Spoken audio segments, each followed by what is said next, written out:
1947年10月14日，随着天空中的一声巨响，美国空军王牌飞行员查克·耶格尔驾驶着橙色的贝尔 X-1实验机，从加州北部荒凉的沙漠上空高速掠过，成为历史上第一个在平飞中突破音速的人。在当时的航空界，有着这样一个传说：天空中有着一堵看不见的墙，任何要突破音速的人都会一头撞在墙上，摔得粉身碎骨。就在耶格尔成功的前一年，英国试飞员小杰弗里·德哈维兰驾驶着德哈维兰 DH-108，在试图突破音障时，飞机解体在泰晤士河口，小杰弗里当场牺牲。虽然贝尔 X-1 证明了载人飞机突破音障是可行的，但想必大家也都明白，贝尔 X-1 是专为超音速飞行设计的。它是一台实验机，是从 B-29 的弹舱中起飞的。想要在普通的军用飞机上突破1马赫的极速，仍然是一个极其困难的工程问题。然而，当北美航空的工程师们听到了这个消息之后，决定跟贝尔比划比划，搞一款真正的超音速战斗机出来。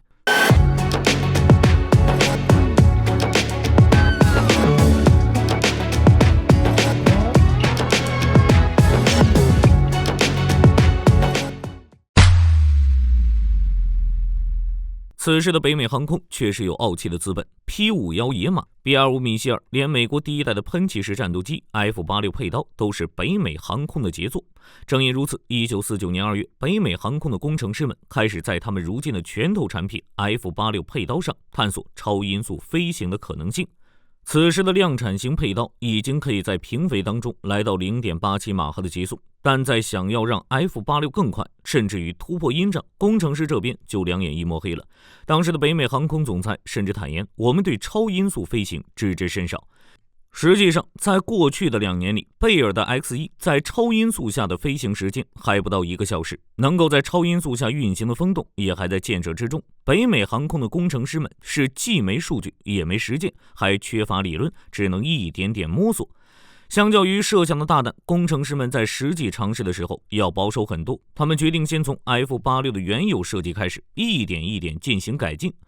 首先，他们将 F-86 的后掠角增加到了45度，这是一个经验性的方法。当时的航空工程师已经发现，平直翼的最大速度和加速性能是不如后掠翼的。但很快他们发现，这一经验并不适合速度接近于音速的情况。这是因为，虽然在低速下机体受到的阻力确实下降了，但在接近音速时，波动阻力的陡然上升，让改变后掠角减少的那么一点点阻力变得微不足道了。北美航空的工程师们围绕这一概念展开了设计，出现了 F-86D、F-86E 2个方案。其中 F-86D 是一个跨音速的全天候单座截击机， F-86E 则是一架空优战机，但空军那边对这2个方案都不满意。实际上，单纯减少飞机的截面积，用亚音速的飞机设计经验去设计一架超音速战斗机，并非明智之举。一筹莫展的北美航空工程师想到了另一个办法。一般来说，想要提高飞机的最大速度，最快最便捷的方式，那就是提升飞机发动机的功率，简称力大专飞。那么推力更大的引擎去哪里找呢？恰在此时，普惠的 J57P1 引擎横空出世，提供了翻倍的推力，而北美航空的第3个方案佩刀45就此横空出世。这里的45指的是飞机机翼的后掠角为45度，佩刀45方案战斗权重13吨，配备4门 T130 机炮，预计的最大速度达到了 1.3 马赫。北美航空的代表心情忐忑地找上了空军，向他们展示了佩刀45的设计之后，恳请由空军出资对这个方案进行进一步的研究，并开发2架原型机进行空气动力学测试和武器开发。令北美航空没想到的是，美国空军是真的饿了。空军委员会当场表示，区区2架怎么够？先给我来100架，记国会账上。此时已经是1951年，在朝鲜北方，苏联人的米格和美国人的 F-86在米格走廊上打得有来有回。空军十分需要一架全新的空优战机来扭转颓势，压过苏联人一头。在没经过细致的测试，甚至没有原型机的情况下，空军就在1951年11月30日将新飞机正式命名为 F-100，而这次病急乱投医，或许也为 F-100后来的命运埋下了伏笔。到了1952年，美国空军已经订购了约300架的 F-100，但此时的北美航空正忙着生产和进一步改进 F-86，F-100的研发工作放缓了不少。在此期间，北美航空根据测试结果，对原型机进行了一些小改动，例如将水平尾翼降低，根据空军要求，用非自封油箱替代了自封油箱，以减轻200公斤的重量等。而 NACA 那边的风洞测试结果也表明 F100 的机身外形有进一步优化的潜力。根据 NACA 的建议，他们将进气口的边缘变薄，长度减半，并将机头拉长，以降低阻力，增大进气量。最终到了1953年，北美航空首席试飞员乔治·韦尔奇进行了 YF-100A 的首飞，在10000米的高空上，他一下子就加速到超音速，将后面跟着的 F-86D 远远甩在身后。而韦尔奇也成为驾驶军用飞机在平飞中突破阴障的第一人，也创造了当时的低空速度世界纪录。1954年8月，6架 F-100抵达艾格林空军基地，开始接受飞行测试。空军的试飞员认为 F-100 速度快，性能优于同一时期的任何其他量产战斗机，而且潜力很大。但是他们同时也指出 F-100 存在许多问题，而其中最大的问题就是操纵性很差。与这个缺陷相比，爬升速度慢、着陆困难等甚至都不算是问题。站在今天的角度回看这段历史，我们不难发现操控困难、容易失控，其实是这一时代战斗机的通病。这一时期的飞机翼展都比较窄，在减少了空气阻力的同时，这种设计也会带来所谓的滚转惯性耦合，具体表现就是飞机会突然发生偏航和滚转。最要命的是，由于飞机的速度快，舵面操纵困难，在很多情况下，这种突然发生的滚转，飞行员甚至根本来不及纠正，就会由于极度的过载导致飞机解体。正是这种现象，导致我们前面提到的试飞员乔治·韦尔奇在第2年测试 F-100A 时丧生。因此，接下来发生在 F-100 各个型号上的事故也就不足为奇了。1954年9月27日 ，F-100A 正式进入美国空军第479战斗机联队服役。结果入役还没2个月 ，F-100A 就遭遇了6起重大事故。除了前面提到的飞行不稳定以外，还出现了结构故障、液压故障等多个问题。美国空军不得已停飞了所有 F-100A， 1年后才复飞。磕磕绊绊用了2-3年之后，美国空军发现 F-100A 的问题实在是太多了。这几年里，光是摔就摔了47架，干脆逐渐淘汰掉了它。1961年，美国空军的 F-100A 全部退役，结果同年8月，苏联那边就整了个大火，开始修建柏林墙，世界的局势陡然紧张起来。刚被送到仓库封存的 F-100A 立刻从棺材中跳了出来，重新投入现役。不过在这一期间 ，F-100A 的主要用途是空军人员训练，直到1970年 ，F-100A 才最终永久退役。好了，说完悲催的 F-100A， 我们来看看 F-100 的另一个型号，那就是 F-100B。但这个 F-100B 其实一般被称为 F-107， 只建造了3架实验机。它最显著的特点就是为了在机身腹部安装半堡型核武器，将一个可变面积进气道设置在了机身顶部。这个可变面积进气道的概念，将来还会出现在 A5 民兵 XB-70 女武神和 XF-108 轻舰上，这里暂且按下不表。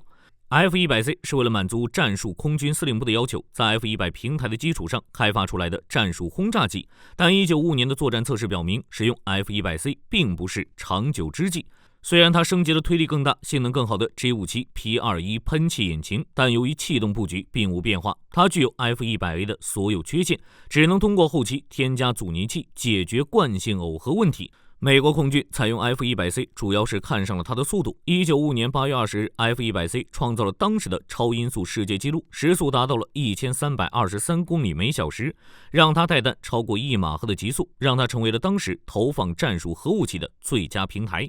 如果说 F-100A 和 F-100C 只是换汤不换药的话，那么 F-100D 就有点意思了。虽然在操控性和可靠性上 ，F-100D 比前面2个可能还要更差一些。出现了注入逆变器故障、起落架和减速伞打不开、空中加油探头容易在机动时脱落等现象，但美国空军在 F-100D 上实验了一套非常有趣的零长度起飞系统，还是第一个实现2架战斗机之间互相空中加油的飞机。在冷战早期，零长度起飞的概念十分受欢迎，这是因为虽然飞机可以到处飞，但是机场可是没法随便移动的。尤其是随着飞机重量和体积的不断上升，如果不想机毁人亡，加固的机场跑道、专业的地勤人员和维护设施一定是必不可少的。这就导致了一旦机场被摧毁，等于整个空中力量陷入瘫痪，花大价钱组建空军有什么用呢？于是在核威慑的阴影下，如何保护前线机场就成了美苏双方无法回避的话题。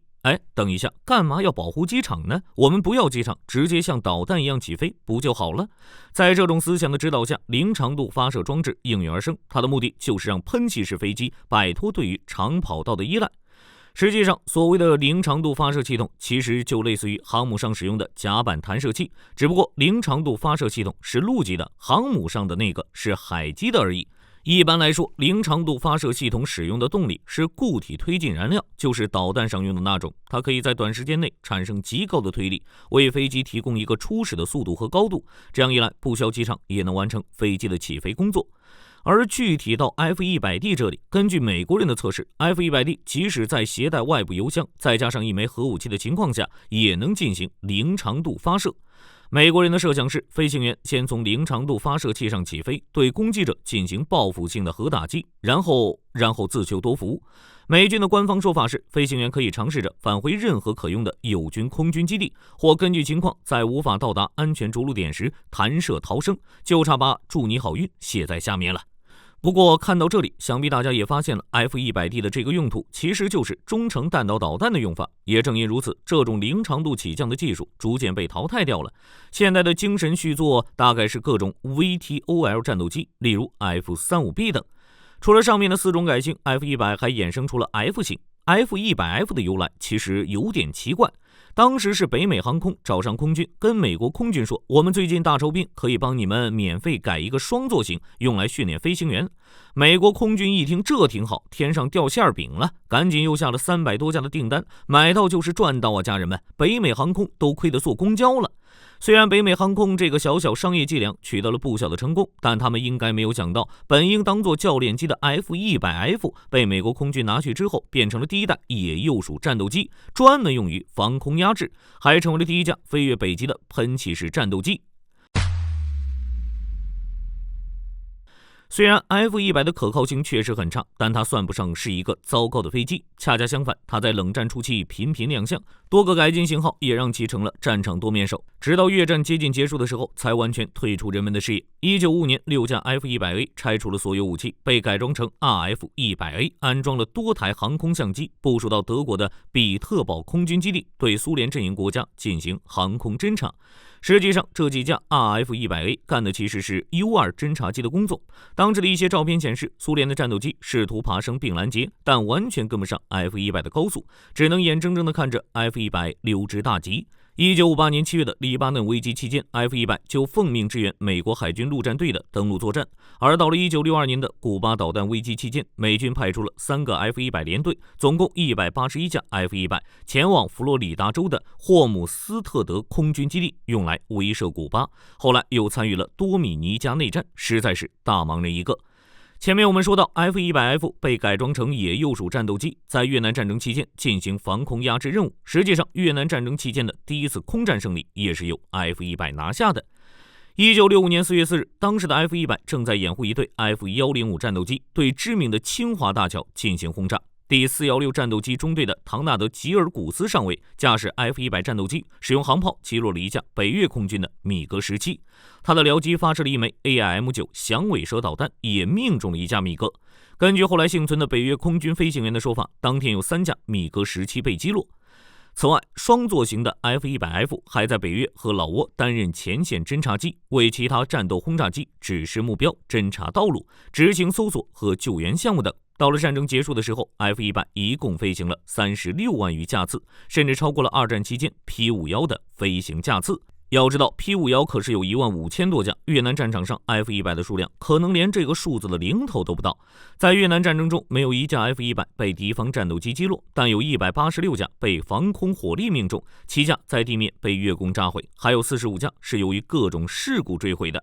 正如前面说到的， F-100 有着那个时期共有的故障率较高、操控不易的问题，最终在70年代初被更先进的 F-4 战斗机取代。